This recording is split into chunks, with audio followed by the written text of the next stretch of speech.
تو سائنٹسٹ نے atomic clock کے اوپر یہ آبزرو کیا ابھی حالیہ جون ہی میں کہ زمین کی جو سپننگ ہے، جو اس کا گھماؤ ہے اپنے ایکسس کے گرد، وہ 1 پوائنٹ سم تھنگ ملی سیکنڈ تیز ہو گیا، یعنی زمین تیز گھوم رہی ہے، گلیشیئرز پگھل رہے ہیں، زمین کے اوپر برف پگھل کے سمندر کا حصہ بن رہی ہے، زمین ان بیلنس ہو رہی ہے۔ تو because of this in balance یہ جو اس کی سپننگ ہے، یہ سپیڈ تیز ہو رہی ہے، اور سم سائنٹسٹ جو ہے وہ یہ تبصرہ کر رہے ہیں کہ ہم چونکہ زمین ہے۔ تو یہ ڈاکٹر صاحب اے آئی یونیورس کے حوالے سے مزید ہیلپ کرے گا کائنات کو جاننے میں؟ ہاں، ہم نے نا ایک ہمارے پاس جو ہے نا اسٹرو فزکس کے ریفرنس سے ہم نے اے آئی کو یوز کیا تھا ایک جو ہے نا اپنے ایک پرابلم کے اندر۔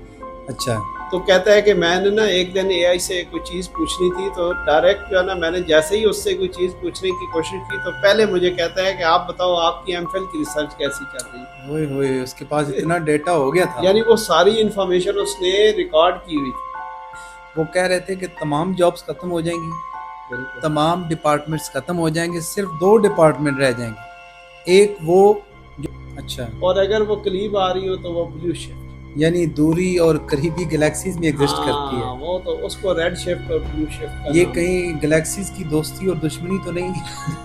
یہ بھی ہو سکتا ہے۔ اس کا مطلب کیا ہے؟ اس کا مطلب یہ ہے کہ ہم اس دنیا میں اکیلے نہیں ہیں، بہت ساری دنیا اور بھی ہے، کائنات یعنی دنیایں ہیں جن کو ہم منی یونیورسز بھی کہہ سکتے ہیں۔ اچھا، یونیورس سے مراد آپ کی تمام گلیکسیز ہوتی ہیں؟ پوری کائنات، گلیکسیز بھی، بلیک ہول بھی، وائٹ ہول بھی، every thing is in universe. Every thing is universe.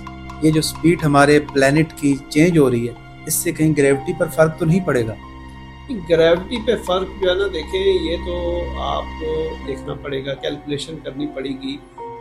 وہ جو بگ بینگ کی تھیوری ہے کہ ایک دھماکہ ہوا اور وہ بڑی سپیڈ کے ساتھ ہوا، اس کے بعد کائنات کی ایکسپینشن یا اس کی جو موومنٹ ہے وہ سلو آہستہ آہستہ ہوتی گئی۔ لیکن دیکھیں ایکچولی ہوا کیا کہ آپ کو یہ پتا ہو کہ 13.8 بلین ایئرز جو ہے نا جامی صاحب، یہ کائنات کی ایج ہے اپروکسیمیٹلی۔ اچھا، کائنات کی عمر جو ہے وہ کیلکولیٹ کی جا سکتی ہے، یہ بھی بڑا زبردست سمجھنے والی بات ہے کہ کائنات بنی کیسے، بالکل کائنات کا وجود کیسے ہوا۔